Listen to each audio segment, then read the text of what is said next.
Welcome to Hack Your Happiness. Napping has become controversial, particularly in our society. We have a lot of beliefs about, people who nap are lazy, and so there's been a lot of sort of controversy around this. Whereas there are other cultures that napping is a part of the culture. Hack Your Happiness is a podcast designed to bring you the behind the scenes of what brings iconic individuals happiness, plus their life hacks. I'm Mercedes. And I'm Anastasia.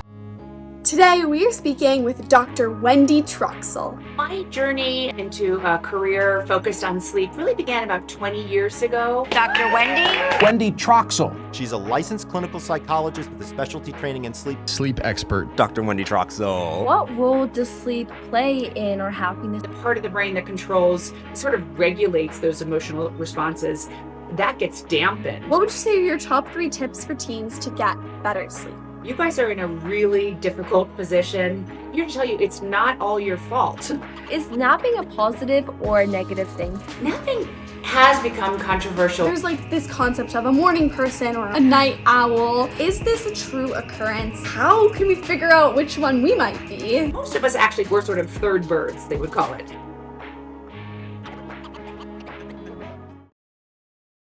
Welcome to Hack Your Happiness. Welcome, Dr. Wendy Troxel. Thanks so much for having me. It's fun to be here. Thank you. We are so thrilled to have you on today and to just talk all about sleep because Anastasia and I both love our sleep, and we know a lot of our teens love sleep too.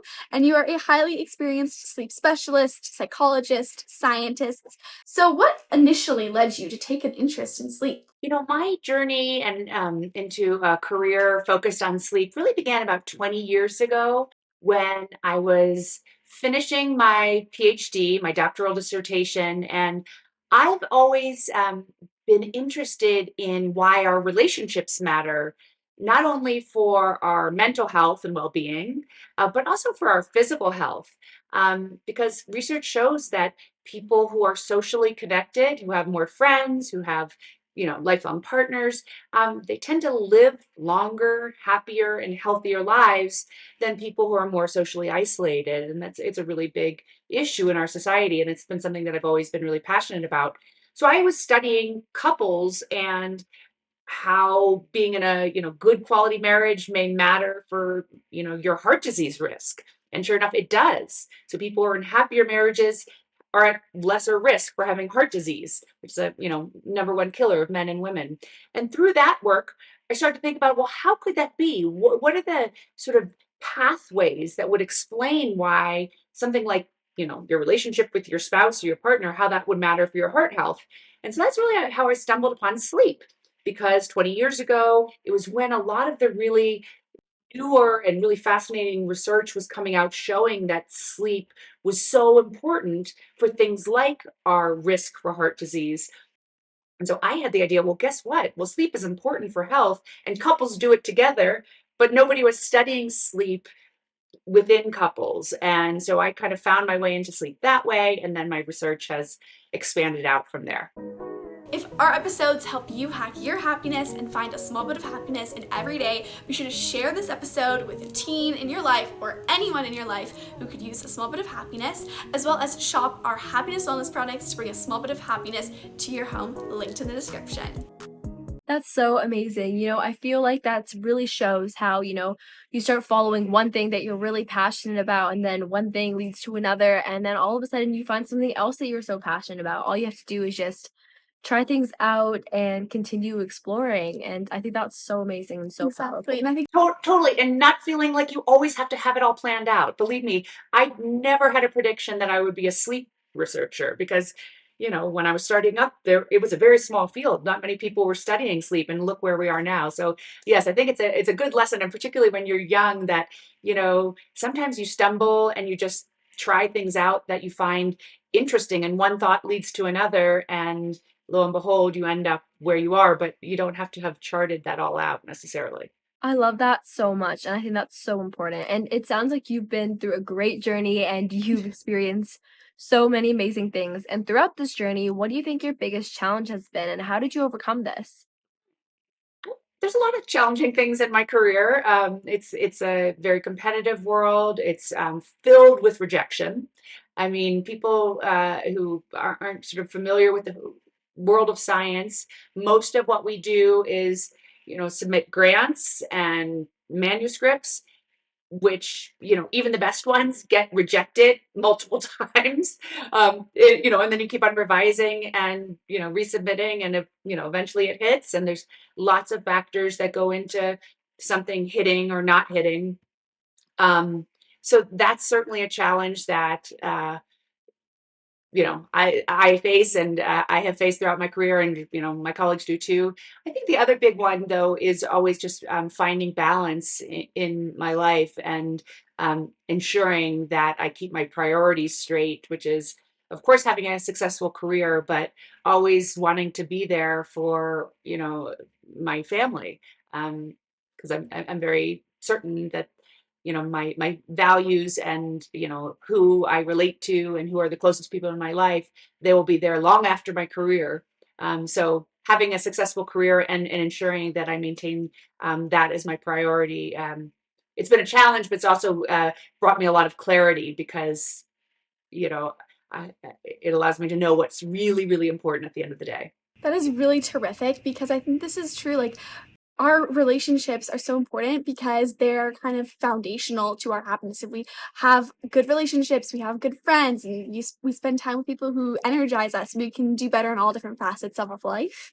Meanwhile, if we're not having that connection, we can really struggle to feel motivated and to feel excited and to kind of reset our mindset, which is all super important. And so I think that that's a really good point, is like it's important to prioritize, and we don't have to always, pick one thing, like either have a successful career or have successful relationships with others. We can have both, like in different thresholds. And so how do you kind of find that balance? I think that's a big question that a lot of teens might kind of struggle with at times.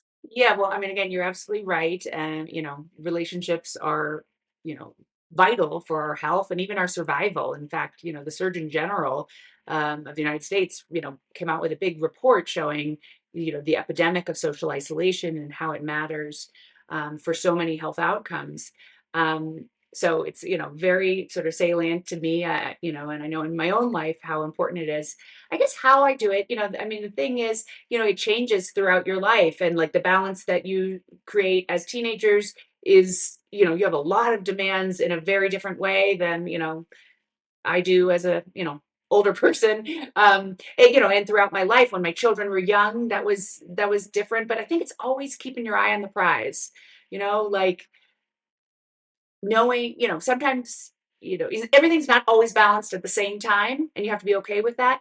But sort of knowing at really ultimately what matters to you most, I think keeps your priorities in check and allows you to make choices that are going to eventually help you create some semblance of balance. And you feel less torn if you're at least always aware that I made this choice based on these factors that are my priorities and my values, not somebody else's.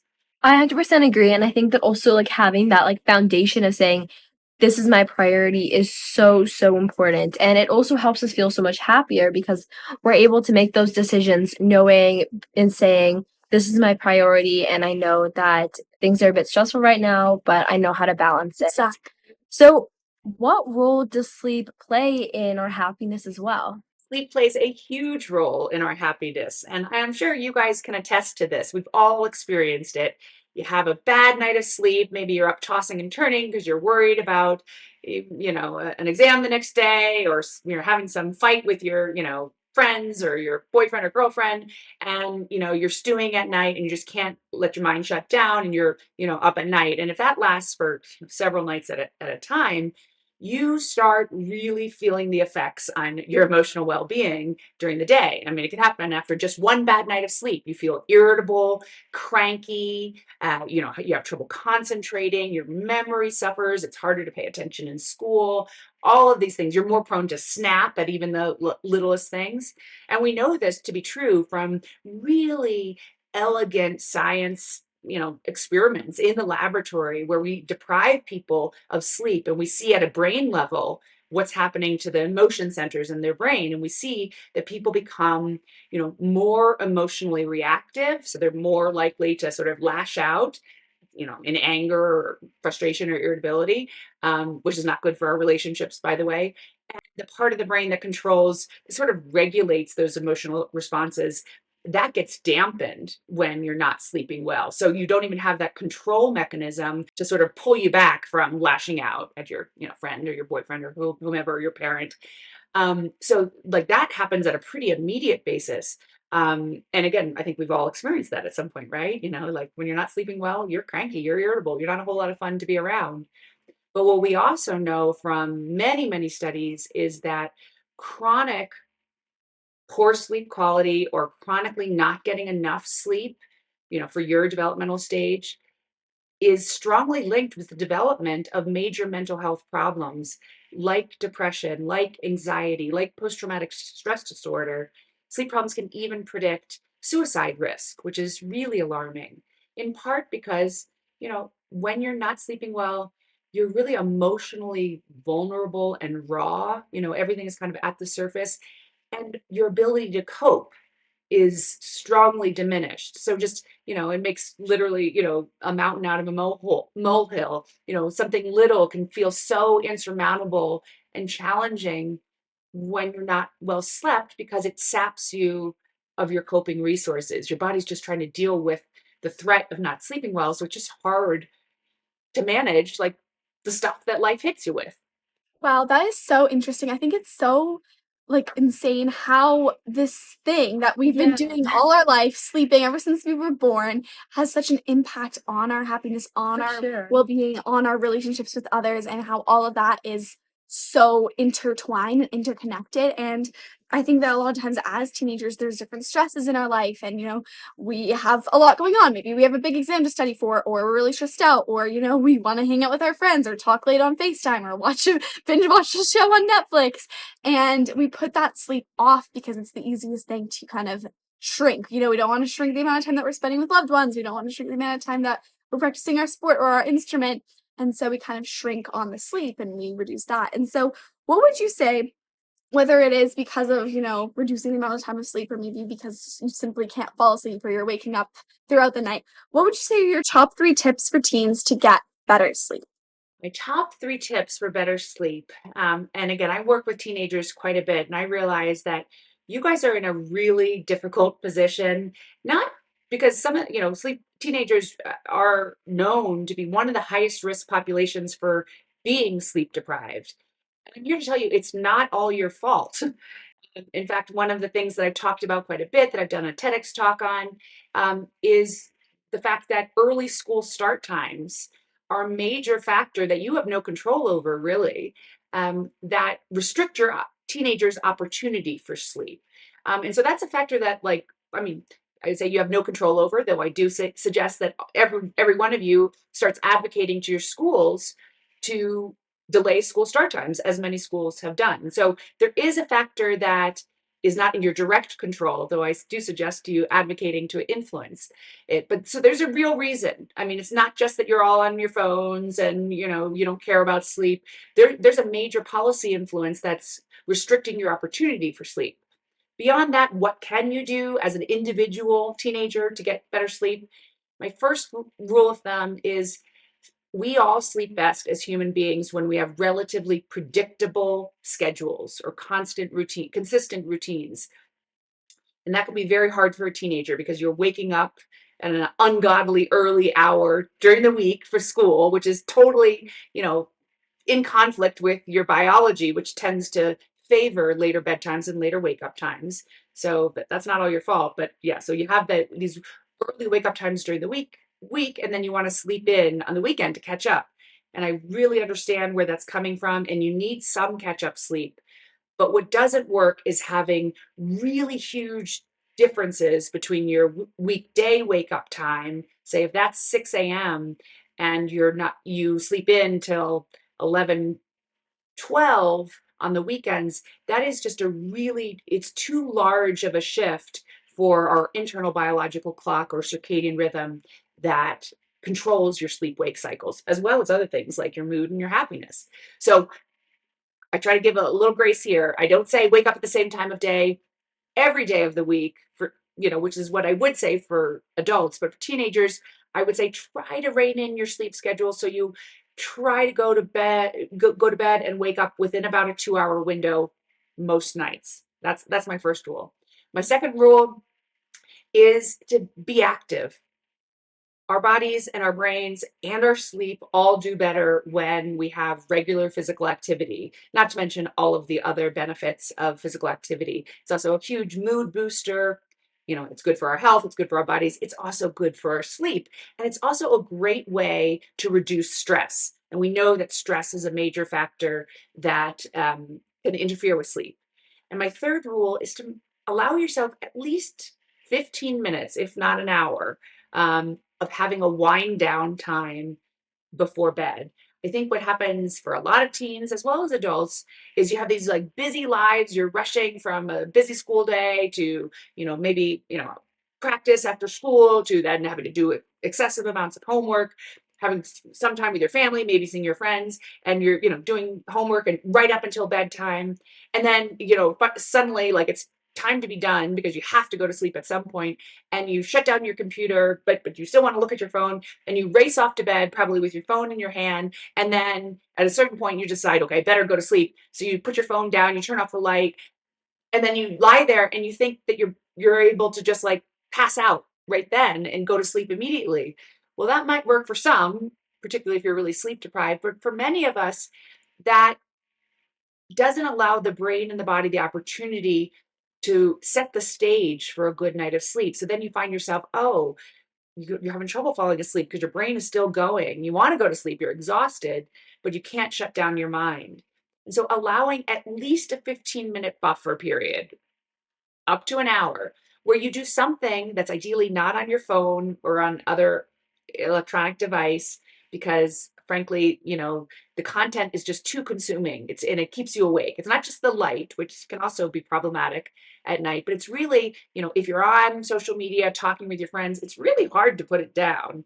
So you have to be sort of forceful about sort of giving yourself at least a 15-minute buffer before your desired bedtime, where you put that down, where you do something relatively relaxing that you enjoy. Maybe it's listening to music. Maybe it's talking with a friend, on the phone, for instance, instead of just kind of doing the continual, Snapchatting, which is hard to get out of.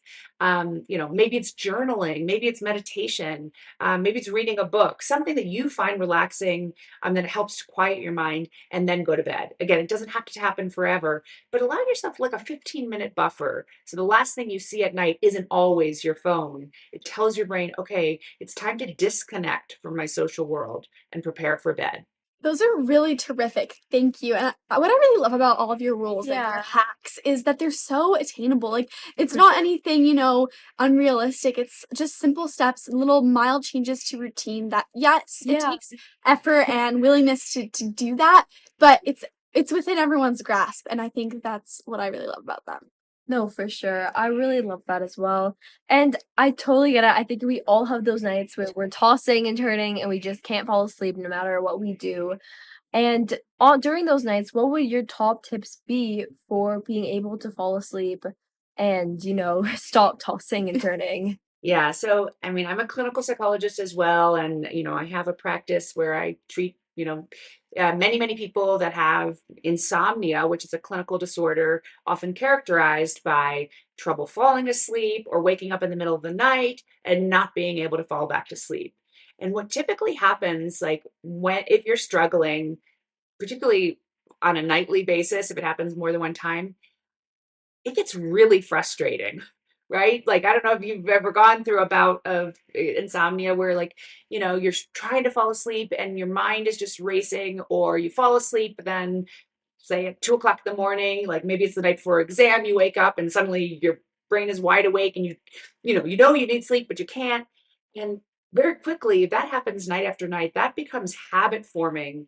And you start to feel really frustrated and also anxious because you're thinking to yourself, not only are you having these racing thoughts, whatever they were, now you're starting to think about, oh my gosh, I'm not sleeping. What are the consequences of me not sleeping? I'm going to fail the exam. I'm going to, not be able to get through my day. So this has this sort of snowball effect of anxiety and worry, and it's happening in bed, which you want to be your place of quiet and your haven for sleep. So my recommendation is, if you're someone who has trouble falling asleep, or wakes up in the middle of the night and you can't fall back to sleep, when that happens, if you feel like you've been awake in bed for what feels like 30 minutes or more, and by the way, don't even look at the clock, because looking at the clock in the middle of the night is not going to tell you anything you want to know. It's just going to make you more upset and frustrated. So if it feels like you've tossed, you've turned, you've struggled, and it feels like about a half an hour has passed, the best thing you can do is actually temporarily give up on trying to sleep. And by that, I mean either sit up in bed and turn on like a reading lamp, or even get out of bed, maybe go to a chair or a beanbag in your room if you have one, and do something else to take your mind off the fact that you're not sleeping. Now, the thing you don't want to be doing is getting on your phone or doing work or doing anything that's too activating, because the goal here is not to keep you awake. Rather, the goal is to take your brain off the fact that you're no longer sleeping and you're getting frustrated about it, but to distract yourself. And as you distract yourself, maybe you're reading a book, maybe you're doing a mindfulness coloring book. I love those things. Or maybe you're listening to a podcast or some relaxing music, or doing some yoga or deep breathing exercises. What you're doing is you're distracting yourself from the fact that you're not sleeping. You're reducing that frustration that's otherwise really amping up while you're in bed staring at the ceiling, and you might find that you get sleepy again. And when you get sleepy again, that's when you return to bed, turn off the light, and you try to sleep again. So you're temporarily abandoning the effort to sleep. Because what we know about sleep, it's very different from other health behaviors like exercise, let's say. Like exercise, you kind of gotta sometimes grind through it, right? And like you gotta work hard to get a good workout in. Sleep is not that way. The harder you work to sleep, the more it's going to elude you, the more it's going to run away, because sleep has to be a passive state that you fall into. You can't be chasing it or it'll run away. I think that's so interesting, like how it's so different from working out, where you have to be in that passive state and you need to like be calm and not like be thinking, oh, I'm going to sleep now. You're just like slowly losing consciousness. I find Yeah. that that's so interesting. And I love that. I think that just taking a break, turning like not like all the lights on, but like a mood light on so Yeah. that you can see still, but like enough light so that maybe you could read a book or do some calming activity. I love the coloring. I think the coloring's really, really great. I didn't think about that. Yeah. There's some great mindfulness coloring books out there. They're very pretty. They're just good way to sort of take your brain off of it, both if you have trouble sleeping, but also just during the day if you need a relaxation exercise. I have, many clients, many friends who use it as well. For sure. I just think that that's really funny about how Yeah. that works. I love that idea, and I think that's such a great thing, like, having your bedside Yeah, table, you for can just take it sure. out if you need it at some point. Exactly, having And that a is great way to break that habit of, not sleeping or waking up a little bit all exactly, because I nights on feel like end. sometimes what happens is that your body then gets used to you Yeah. falling asleep at that later time, and then, like, you start getting used to the insomnia, and then it keeps happening, so you need to, like, break it while it happens early. Exactly. Right. It becomes a habit that you have to break, and this is a way to break it. Exactly, and I love that. And so kind of in the same vein, we find that I think there's like this concept of a morning person or a morning bird or a night owl, like a night person who gets more energy either in the morning or at night. And so is this a true occurrence, and how can we figure out which one we might be? Yeah, great question. So yes, it is a true thing. Some people are, technically, they tend to be more morning larks. So they wake up bright-eyed and bushy-tailed first thing in the morning. They're like raring to go. These are the people who typically love to exercise in the morning. They might be annoying as heck to everybody else because, they've got all this energy first thing in the morning, whereas everybody else is really struggling through. And then you can have your night owls, who are people who are, sort of naturally, biologically predisposed to feel their best in the later afternoon, in even into the late evening hours. And there are people who are on the really far extremes of what we would call a chronotype. That's your preference for being more of a morning person or an evening person. Most of us actually fall somewhere in the middle. We're sort of third birds, they would call it. So we're neither super strongly morning nor super strongly evening. it can become a real problem. I mean, for instance, there are certain clinical disorders that are called circadian rhythm sleep disorders. And those are the people who are on those far, far extremes of morningness or eveningness. It's relatively rare, but not so rare. Many people have it. And for instance, that can be problematic. So there are some people who just cannot, they don't get sleepy until 2 or 3 a.m. They're extreme night owls, which makes it really hard, to go to school, go to work, have a family, et cetera. And so there are treatments for that. What I will also say is, and so again, we all have these individual differences, Mercedes, you and Anastasia might have differences yourselves as just individuals, but there's also developmentally specific sort of changes or patterns in our circadian rhythms. And one of the things that I've talked about quite a bit about, is that teenagers as a population, generally speaking, tend to be more night owl types. Of course, one of your friends, one of you might be a morning person, but as a population, we do see this shift during the teenage years towards most teenagers being, wanting to stay up later and being able to sleep in later. And that's not just because you have social lives that keep you up late. It's actually your biology. Studies have shown that one of the primary hormones that controls when we feel sleepy, it's called melatonin. Our bodies produce it naturally. The release of the hormone melatonin in teenagers is about 2 hours later than what we see in adults or younger children. So what that means is that you are biologically programmed. The hormone that's going to control in your brain, the signaling of when it's time for bed, it's later than in your parents or your, younger siblings. So most teenagers biologically during the teenage years, which can last into your 20s, naturally tend to be sort of more awake and alert in the evening hours and struggle in the mornings. There's always exceptions, but that's the general pattern. That is so interesting how, Yeah. maybe right now we're like, oh, I wish I was a morning person and I wish I could like get up early and, go for a jog. And that might Exactly. come eventually. Yeah. So part of this is totally developmentally normal. So if you're, wishing that you were like a bright-eyed, bushy-tailed morning person during your teenage years, sure, there are some people who are like that, but I'm telling you, they're the exception, not the rule. And even if you're a night owl as a teenager, that doesn't mean you always will be, because again, it's this time of life where most people tend to be night owls, and then most people sort of kind of become third birds kind of in the middle when they become adults. And then there's some people who end up being more morning types, and some people who stay more night types. But we do have to honor our own sort of internal circadian preferences, because many are biologically based. And some of our circadian sort of preferences, it's about 50% determined by our genetics.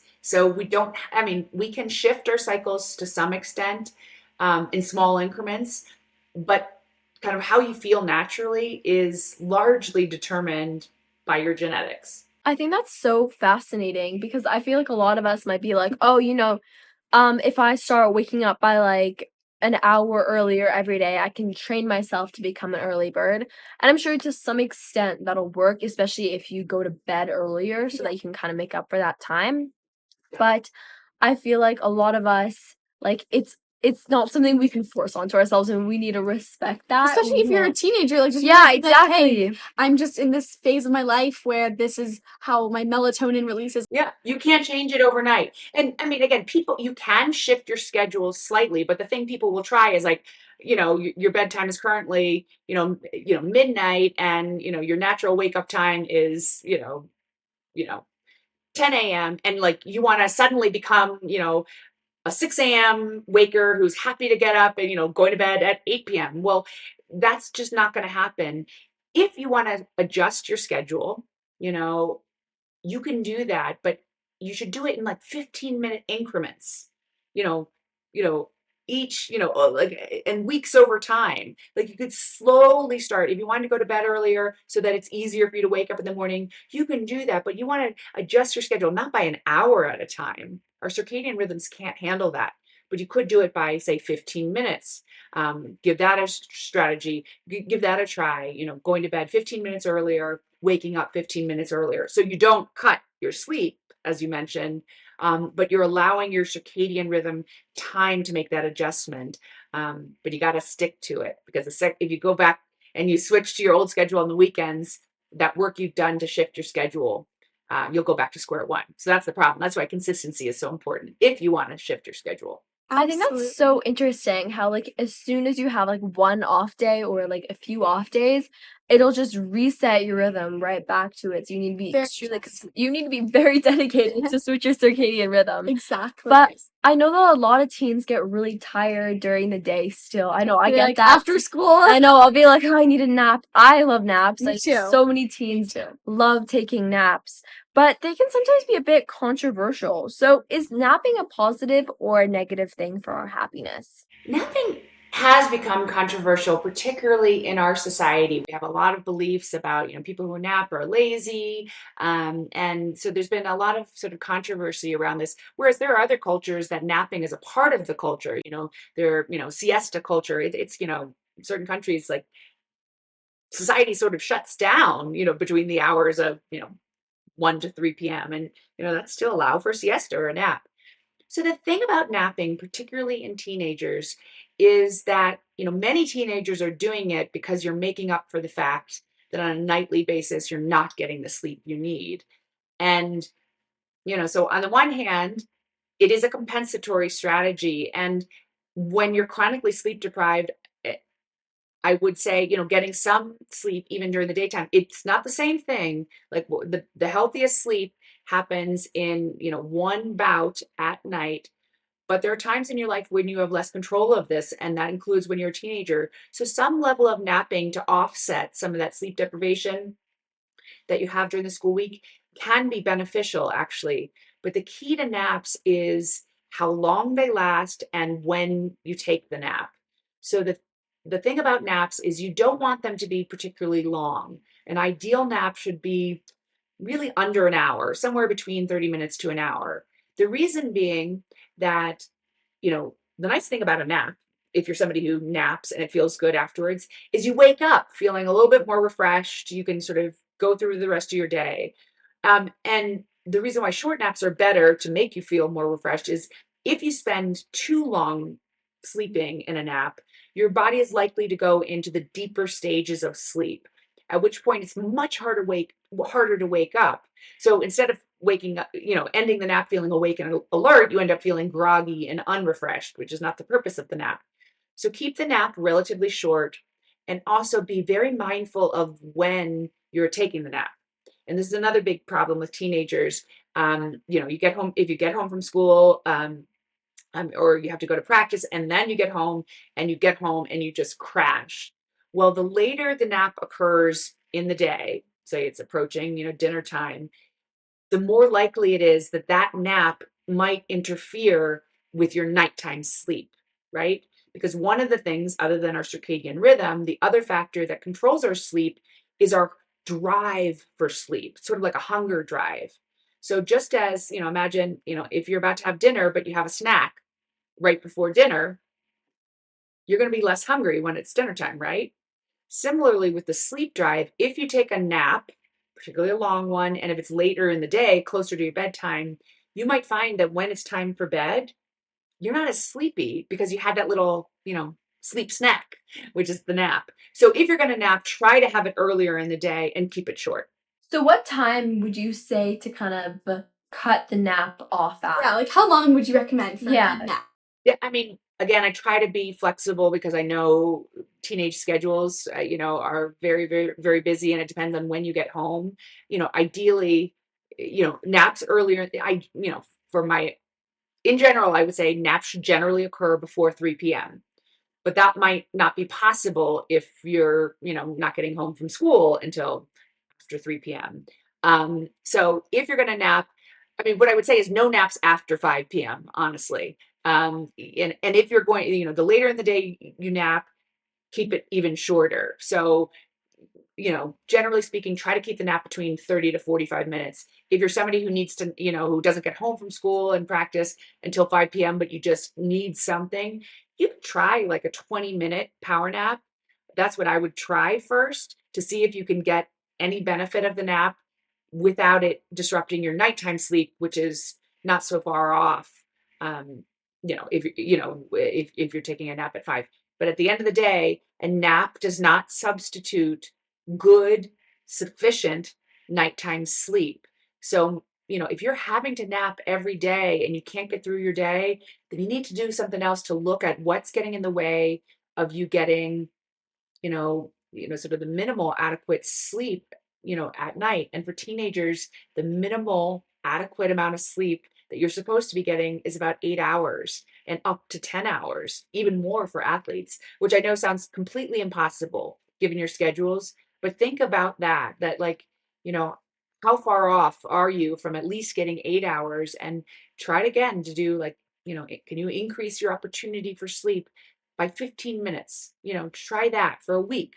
Could you, if you're currently only sleeping 6 hours per night and, because you're just not spending enough time in bed, could you increase your time in bed by 15 minutes to allow yourself more opportunity to get that nighttime sleep, which is always going to be more powerful than the nap, even though naps aren't bad, but they're not a substitute.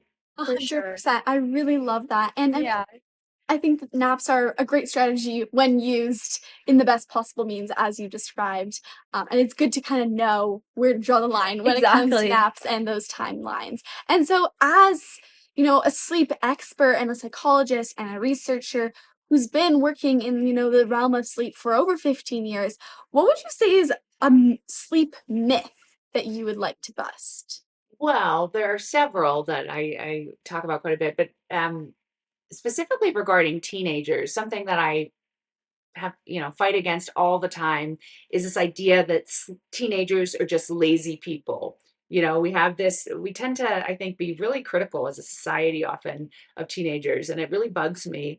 I should bug you too, because I think that teenagers are often really maligned, and we say that teenagers are lazy, they're falling asleep in class, but that's not true. I mean, teenagers are sleep deprived, in large part because we have schools that are starting too early. And that's why I do a lot of work fighting to educate school districts to learn that early school start times are a primary reason why teenagers are not getting the sleep they need. And it's affecting their academic performance, their health, their well-being, even their athletic performance. And there's more we can do as a society to help teenagers get the sleep they need. And so it is a myth that teenagers just as a whole are lazy. No, if you're falling asleep, it's because you're not getting enough sleep. And there's a lot of reasons why teenagers aren't getting enough sleep, and it's not all your fault.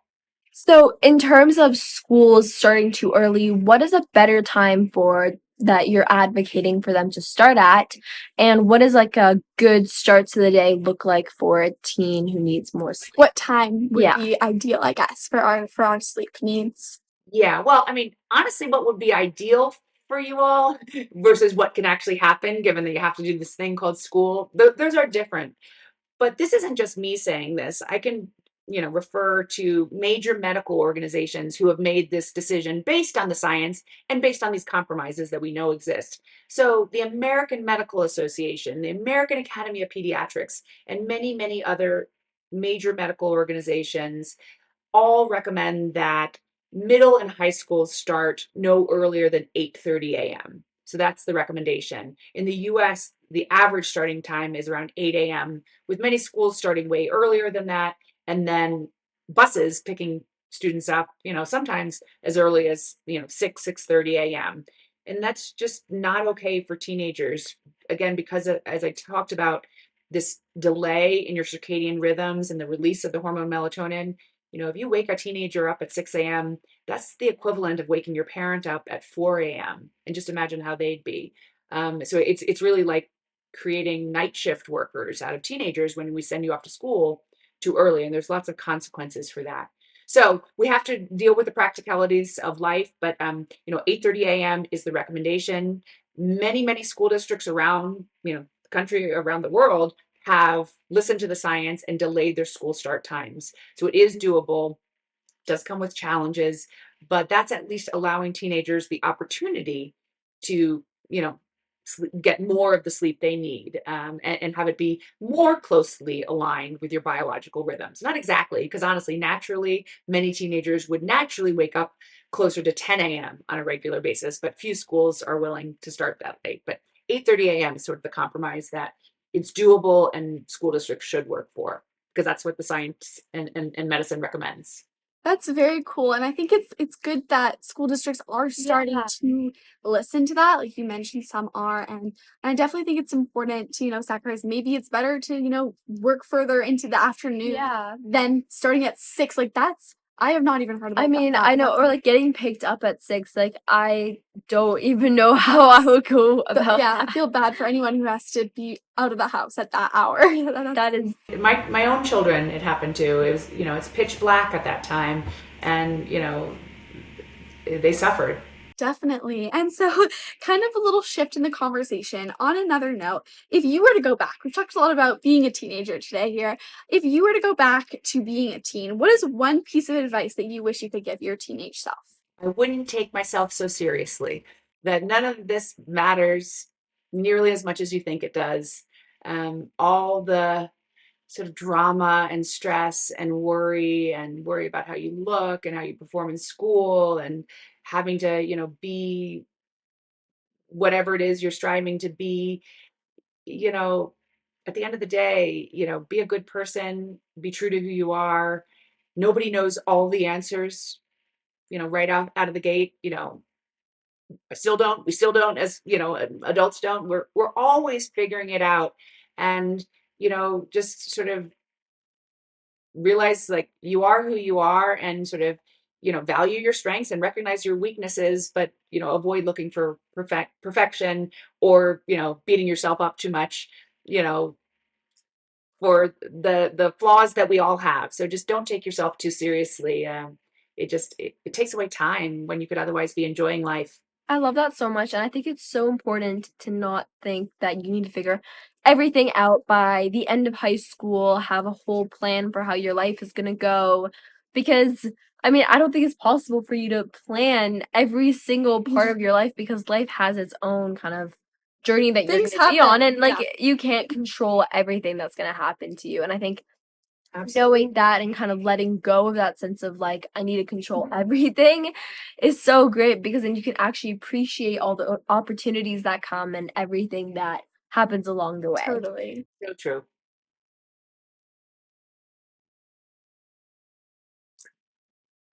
I would say, for me, I mean, every day I try to I try to be outside and be active. Sunlight for me, physical activity, and being outdoors is, a natural drug to me. I have to, live in a place that allows me to be outdoors most of the time. I'll even go out when it's freezing cold or snowing, even raining. I know I always feel better when I experience fresh air, and I move my body. It's pretty simple. So simple, but yet there's so many wonderful benefits associated. Exactly. So I think that's terrific. Just like sleep, right? It's the foundational things. If you can dial those in, it sort of makes the rest a lot easier. It's not quite so complicated. Exactly. Not 100%. everything is super complicated, and I love that. And what would you say? Do you have a specific motivational quote that you love and remember? And if so, why? Really bad about remembering quotes that I like. I'll see them and I'm like, oh, I love that. But, I don't retain it. But I would say sort of the general theme of sort of my life motto, or a quote that I live by, is simply to, live life to its fullest, because you don't get to take any of this with you. So I don't take anything, I don't take joy for granted. I don't take, success or the wonderful people in my life for granted. You know, we don't know what the future holds ever, and so I just, you want to grab life by its horns, and live it to its fullest, so that, every day is fulfilling to some extent. I love that. I think that's so important and Just live in the present moment and be exactly. grateful. Enjoy everything and being grateful So, so important. exactly. So do you have anything exciting coming up that you would like to share with us? We've got a lot of work things happening. I'm continuing to, promote and talk about my book, which is called Sharing the Covers, Every Couple's Guide to Better Sleep. It's about how couples sleep together and how sleep affects our relationships and how relationships can affect our sleep. And so that's sort of an ongoing journey of talking about that and talking about my research in that area. And I really enjoy that a lot. It involves a lot of public speaking, which is one of the things I enjoy doing most. That's Amazing. And amazing. yeah, thank you so much. Is there anywhere where our audience can find you if they want to keep up and if they want to learn more? Yeah, thanks for asking. Well, so I have a pretty simple website. It's called wendytroxel.com. As I mentioned, I have a TEDx talk that's on the TED website, and currently it's got 2.6 million views. So let's keep on uh, racking that up. But that is, really relevant, I think, for teenagers. It talks about teenagers' sleep-wake cycles and their biology and how that's in conflict with early school start times. So I encourage you to check out that TEDx talk as well. Yeah, and my Instagram is Sharing the Covers, which is the title of my book. Amazing. I love that. Thank you so much. And your website and TED Talk will be linked below, so in the show notes, so anyone who's interested can check those out there. And thank you so much. Thank you for so much. joining us today and sharing all these incredible, tangible hacks and insights on sleep with us. This has been amazing. You guys are terrific and have so much wisdom, and it's a real pleasure to get to talk to you. Thank you so much for listening to this week's episode of Hack Your Happiness, and thank you so much to Wendy for joining us today. She had so many wonderful, tangible sleep hacks and advice, and I'm just so excited to be able to implement these hacks into my own sleep routine. Anastasia, what would you say is your biggest takeaway of today? Probably that naps are really important and they can be really helpful, but it can't substitute for actual sleep.